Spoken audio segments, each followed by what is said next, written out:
Tidak ada dokter spesialis. Betul ya Pak ya? Saya dokter yang enggak umum.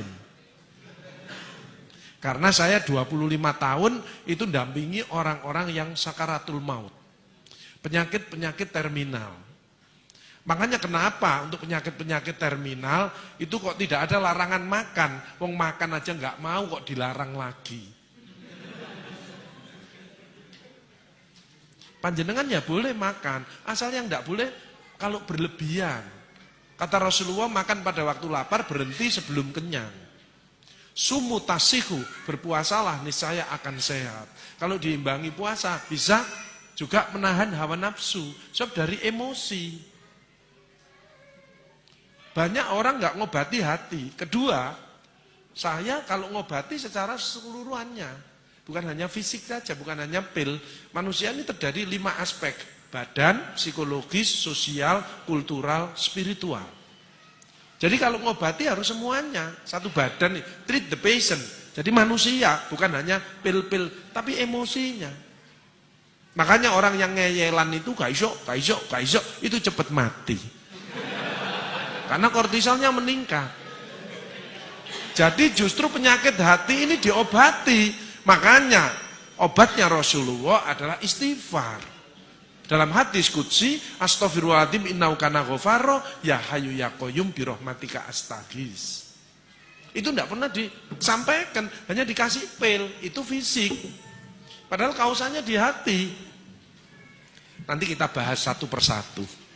Makanya saya ini tugasnya adalah bagaimana orang itu tidak menderita, bagaimana orang itu semangat, dan bagaimana orang itu siap kalau sewaktu-waktu dipanggil sama Allah.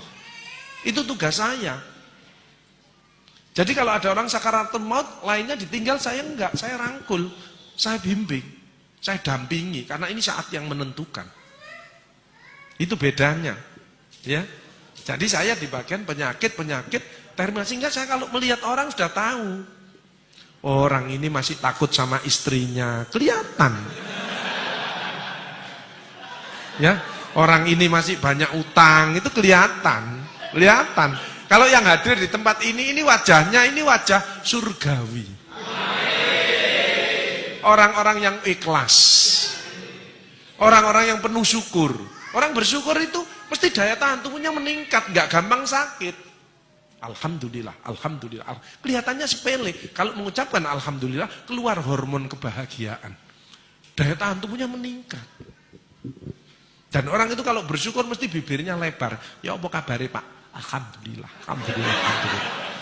Jadi kalau ada orang bibirnya kecil, orang ini mungkin bermasalah. Karena mengeluh terus, gak ada orang, ya apa kabare? Alhamdulillah. Gak ada. Bibir kecil mesti, loh ya mesti ngono, mesti. Cabut deh. Lain syakartum la azidanakum wa la in kafartum in adzabil syadid. Kalau kamu bersyukur tak tambah. Kalau kamu mengeluh, maka amat pedih siksaku. Jadi orang yang hidupnya tidak enak, mungkin sering mengeluh. Dan memang disebutkan Quran surat Al-Ma'arij, innal insana khuliqa halu'a. Sungguh manusia diciptakan banyak mengeluh. Makanya kalau pengen sehat jangan ngomong wah, aduh. Alhamdulillah. Kalau ada sesuatu nggak enak itu dari diri kita, bukan dari orang lain.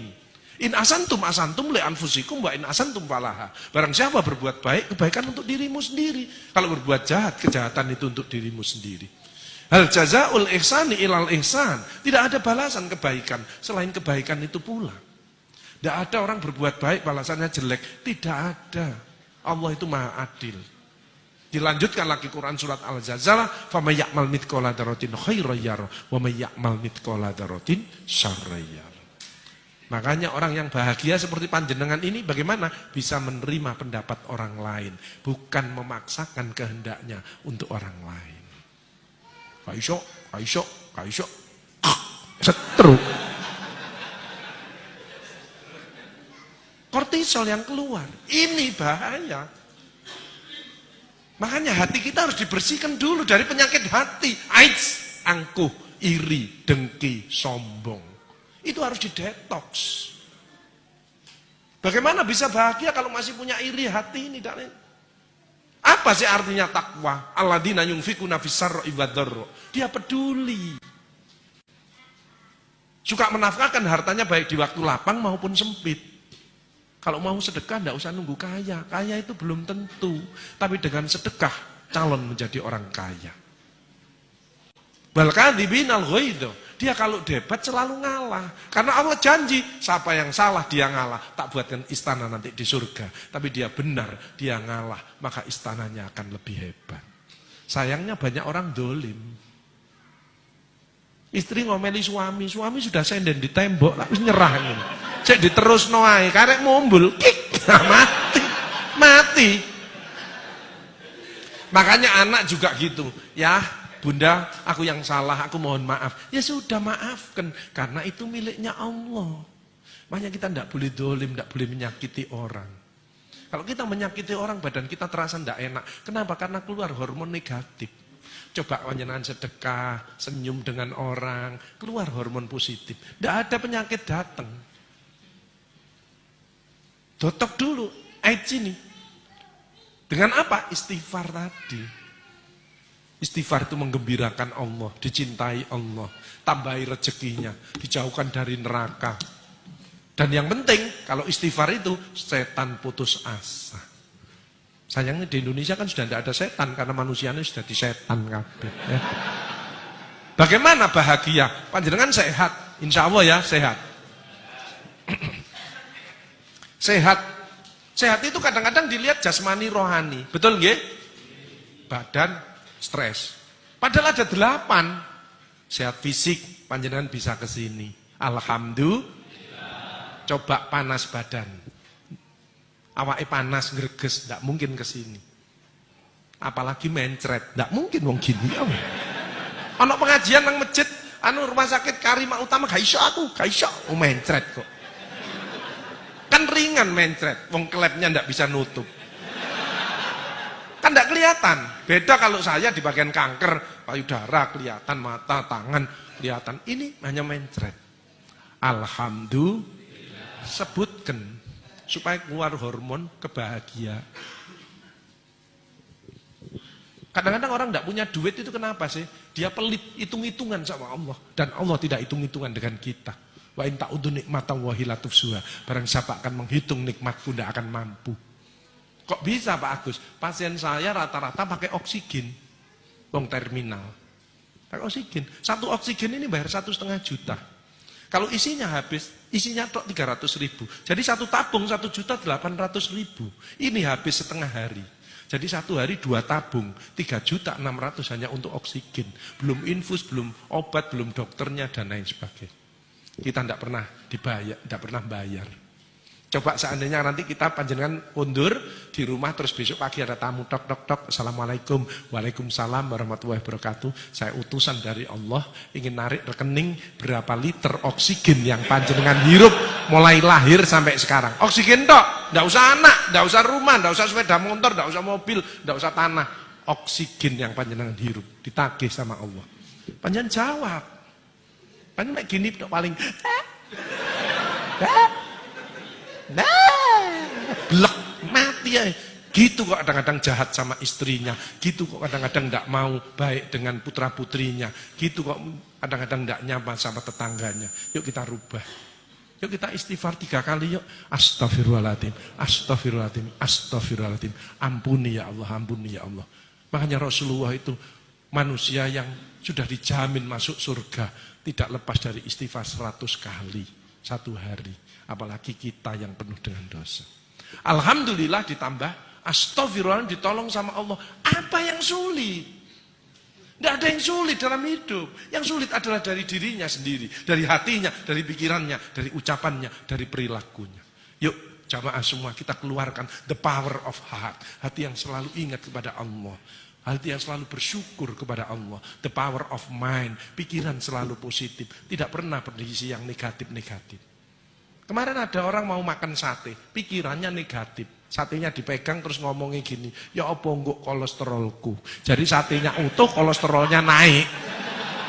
Nah pikirannya negatif kok, keluar hormon negatif. Betul? Coba ngomongnya gini, ya Allah tambahi kesehatanku dengan sate ini dan buang semua penyakit yang ada di tubuhku dengan sate ini. Makanya keluar hormon positif. Sate ini kalau dimakan bukan jadi kolesterol, tapi jadi tenaga untuk kita bisa beribadah dan berkarya. Alhamdulillah. Apa harta penting, Pak Agus? Penting. Tapi yang cari yang barokah, hasilnya halal, tapi kalau ada sebagian diberikan, itu namanya berkah, selalu bertambah kebahagiaannya. Tapi kalau ditumpuk untuk dirinya sendiri malah jadi bencana. Teman saya ada, sukses, pendidikannya tinggi, anaknya di luar negeri, rumahnya banyak, perusahaannya banyak, mobilnya ganti-ganti. Ternyata dia kena diabetes, kena stroke, pasang ring. Itu dikirimi durian sama muridnya. Ya ditaruh di kulkas, dia kalau pengen ya hanya diambil, diambung gitu. Nggak berani makan. Coba bayangkan. Akhirnya ngomong, Pak Agus, wes, gak peduli aku, gak adik ngene-ngene, gak isok bahagia aku. Uangnya banyak, nggak berani makan coba. Kalau lainnya makan sate dimakan, dia ndak dicecepi. Untuk apa harta? Hanya perbanyak sedekah. Sedekah kenapa bisa menyembuhkan? As-shadaqatu daf'ul bala. Sedekah menjauhkan dari daripada bala. Kenapa? Orang sedekah menyenangkan orang yang keluar hormon positif. Penyakitnya lama-lama tambah baik, tambah baik. Yuk kita introspeksi diri. Nggak usah nyalakan si A, si B. Ada orang nyalakan, aku gak cocok sama ibu itu, misalkan ibu-ibu. Ya nggak apa-apa. Ibu itu dari kiri, ibu dari kanan. Beda nggak masalah. Yuk kita makan sambil sarapan, kita cari solusi. Betul? Ada ibu datang gini, aku gak cocok ambil ibu-iku, yuk gak cocok ambil iku, yuk gak cocok ambil iku, yuk gak cocok ambil iku. Ya ibu yang sakit. Ngomong gitu aja. Lah masa orang ini jelek semuanya? Setuju nggih? Setelah pulang tidak ada. Jadi orang yang suka nyalahkan orang lain, menuduh, itu hatinya kotor.